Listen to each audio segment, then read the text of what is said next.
ఓం శుభంకర్యే నమః. మీనరాశి వారికి మార్చి నెలలో గల గోచార ఫలితాలను తెలియచేస్తున్నాము, శ్రద్ధగా ఆలకించండి. మీనరాశి జాతకులకి ఈ యొక్క మార్చి మాసములో గోచార ఫలితాలు చాలా విశేషముగా అనుగ్రహించనున్నాయి. ప్రతి పనిని కూడా చాలా చాకచక్యంగా పూర్తి చేసుకుంటారు. కుటుంబ సంబంధాలు కూడా మెరుగుపడతాయి. ఇంకేముంది, వీళ్ళిద్దరూ ఎడమొహం పెడమొహం అయిపోతారనుకున్నటువంటి వారు కూడా కలిసి ఉండటాన్ని మనం చూడవచ్చు. చాలా శుభసూచకం. తప్పనిసరిగా ఈశ్వరానుగ్రహం మీనరాశి వారి మీద ఉంది. కొత్త ఆలోచనలని చేస్తూ ఉంటారు వ్యాపారస్తులు. అలాగే వ్యాపార అభివృద్ధిలో కొన్ని ప్రణాళికలని మీరు మార్చుకుంటూ ఉంటారు. త్రుటిలో కొన్ని ప్రమాదాల నుంచి కూడా బయటపడతారు. ఉద్యోగస్తులు మరిన్ని గొప్ప ఒప్పందాలతో మీ యొక్క ఉద్యోగాన్ని మెరుగుపరుచుకుంటారు. మీ యొక్క ఉద్యోగరీత్యా ప్రయాణములు కూడా కొన్ని ఈ యొక్క మార్చి మాసంలో సంభవిస్తాయి. అలాగే మధ్య మాంసాలు తినేటువంటి మీనరాశి జాతకులు జాగ్రత్తగా ఉండండి. శరీరములో రోగములు ప్రవేశించే మాసము కూడా ఇదే. విద్యార్థులు ఈ నెలలో ఆనుకూలమైనటువంటి పరీక్షలని పూర్తి చేసుకుని విశేషమైనటువంటి మార్కులని పొందగలుగుతారు. కొన్ని సందర్భాలలో తోటి వారికి సహాయముగా ఉంటుంది మీ మాట. అలాగే విద్యార్థులు లీడర్షిప్ను కూడా వహిస్తారు. విదేశాలకు వెళ్ళి చదువుకున్నటువంటి వారు, అక్కడ ఉండి చదువుకునేటువంటి కొంతమంది వారు ఏదైనా పెడదోవలో ఉంటే దోవని మార్చుకోండి, లేని ఎడల తప్పనిసరిగా శిక్షార్హులవుతారు. జాగ్రత్తగా ఉండాలి. కుటుంబ సభ్యులతో సాహసోపేతమైనటువంటి నిర్ణయాలని మీనరాశి జాతకులు తీసుకుంటారు. కుటుంబపరముగా ఒక మంచి వ్యాపారాన్ని కూడా కొంతమంది మీనరాశిలో ఉన్నటువంటి వారు చేసేటువంటి సందర్భాలు గోచరిస్తున్నాయి. గృహ సమస్యలని, అంటే కుటుంబ సమస్య ఏదైతే ఉన్నదో అందరూ తలోక చెయ్యి వేసి సమస్యని తీర్చే విధంగా మీనరాశి జాతకులు ముందు ఉండి నడిపిస్తారు. ఇంటి మరమ్మతులని కూడా ప్రారంభించుకుంటారు కొంతమంది.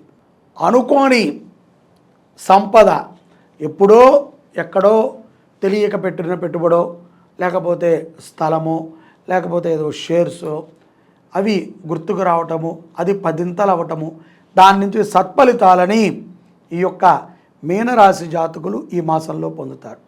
ఒంటరి వ్యక్తులు ఎవరైతే గనక మీనరాశిలో ఉంటారో వారికి కొంత పరిచయాలు ఏర్పడతాయి. ఆ పరిచయాలు సత్పరిచయాలే, మంచివే. కానీ అతిగా మీరు విశ్వసించటం వల్ల ఏదైనా ప్రమాదం జరగచ్చు. పరిచయాలైతే మంచివే, కానీ కొత్తగా పరిచయమైనటువంటి వ్యక్తులతో ఎట్లాగైనా మనము జాగ్రత్తగా ఉండాలి. అతిగా నమ్మకాన్ని పెట్టుకోవటం మంచిది కాదు మీనరాశి జాతకులకి. ఆరోగ్యం మెరుగుపడటం కోసము మంచి వ్యాయామాన్ని చేయండి. తల్లి ఆరోగ్యం కోసమై మీనరాశి వారు చేసేటువంటి ఒక ప్రయత్నము సఫలమవుతుంది. తద్వారా శుభ పరిణామాలని పొందుతారు. మీరు ఎవరినైనా వాహనం ఎక్కించుకుని తీసుకెళ్ళేటప్పుడైనా, ఎవరి వాహనాన్నైనా మీరు ఎక్కేటప్పుడైనా చాలా జాగ్రత్తగా ఉండాలి. తగిన జాగ్రత్తలు లేకపోతే మీకు ప్రమాదమే, వారికి ప్రమాదమే. మధ్యాహ్నము పూట బాగా చికాకు, కోపాన్ని వ్యక్తపరుస్తూ ఉంటారు.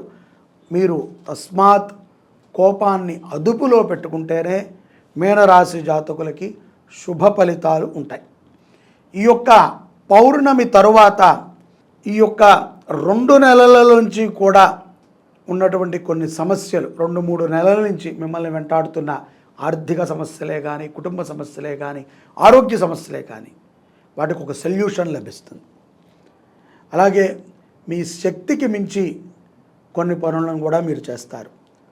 స్వయం సంరక్షణ విధానంగా మీ మాటలు ఉంటాయి.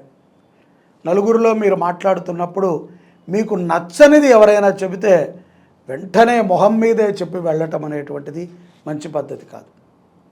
ఎదుటవారు ఏ కాన్సెప్ట్లో చెప్తున్నారో కూడా మనం వినగలగాలి.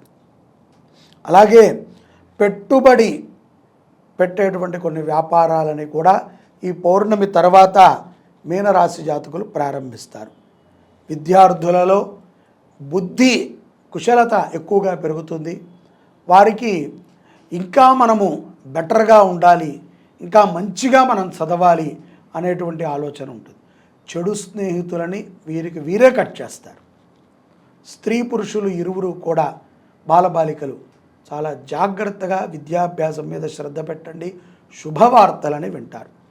ఆర్థికంగా ఈ యొక్క సమయం పౌర్ణమి తర్వాత మీకు చాలా కలిసి వస్తుంది. అయినప్పటికీ మీలో ఒక బెరుకుతనం ఉంటుంది, ఏమైపోతుందో ఎలా అయిపోతుందో అని. సడన్గా పౌర్ణమి తర్వాత కొన్ని సమస్యలు వచ్చి పడతాయి.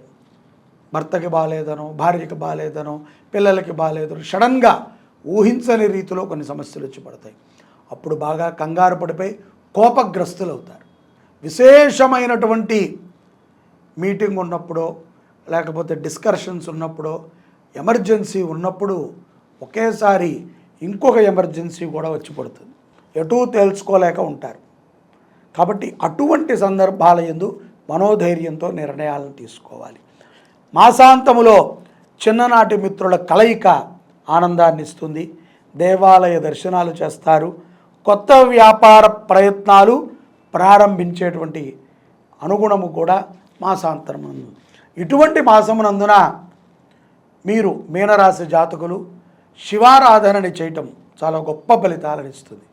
శివాలయంలో శ్రీరుద్రస్వామి వారికి, శివాలయంలో శ్రీరుద్రస్వామి వారికో భవానీ శంకరుడు అక్కడ ఏ నామంతో ఉంటే ఆ నామస్వామికి, శివాలయంలో ఉన్నటువంటి ఆ యొక్క శివుడికి వస్త్ర సమర్పణ, పంచామృత సమర్పణ, అలాగే బియ్యము, తెల్లటి బియ్యం మీకు ఎంత కుదిరితే అంత ఆ నైవేద్యానికి వాడుకుంటారు.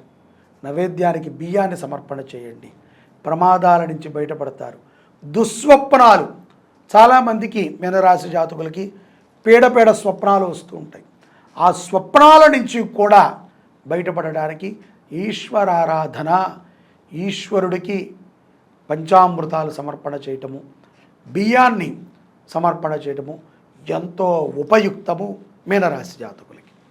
గ్రహబాధల నుంచి విముక్తి పొందుతూ ఈ యొక్క గ్రహముల యొక్క అనుగ్రహాన్ని మీనరాశి వారు సంపూర్ణంగా పొందాలని భావిస్తున్నారు. మహాశివరాత్రి ఫిబ్రవరి 26వ తారీఖు ఉంది. మన యొక్క శుభంకరి దేవాలయం మరియు పీఠంలో ఉదయం 4 గంటల నుంచే పంచకాలాల పాటు ఈశ్వరుడికి మహాన్యాసపూర్వక ఏకాదశి రుద్రాభిషేకం, భక్తుల యొక్క హస్తములతో వారే స్వయముగా గర్భాలయ ప్రవేశం చేసి అభిషేకం చేసుకునే విధానాన్ని కల్పించాం. ఉదయం 5 గంటల నుంచి ఈ అభిషేకాలు 5 నుంచి ప్రారంభమవుతాయి. రాత్రి 12 గంటల వరకు మధ్యలో రుద్రహోమము ఇవన్నీ కూడా ఉంటాయి. ఈ యొక్క పంచకాలాల పాటు ఎవరైతే గనక గౌరీ సమేత శ్రీరుద్రస్వామి వారి అభిషేకంలో ఈ యొక్క పంచకాలాలు పాల్గొంటారో అటువంటి వారికి గౌరీ శంకర రుద్రాక్షని ప్రసాదంగా ఇవ్వాలి అని నిర్ణయం తీసుకున్నాం. మేము మొన్న నేపాల్ వెళ్ళినప్పుడు ఒరిజినల్ గౌరీ శంకర రుద్రాక్షలని కొన్ని తీసుకొచ్చాం. అవి శివరాత్రి రోజున ఎవరైతే కనుక పంచకాలాలు అభిషేకానికి నమోదు చేసుకుంటారో వారికి ఇవ్వటం జరుగుతుంది. అలాగే సాయంకాలం జాగరణ సమయం తప్పనిసరిగా మనం జాగరణ చేయాలి.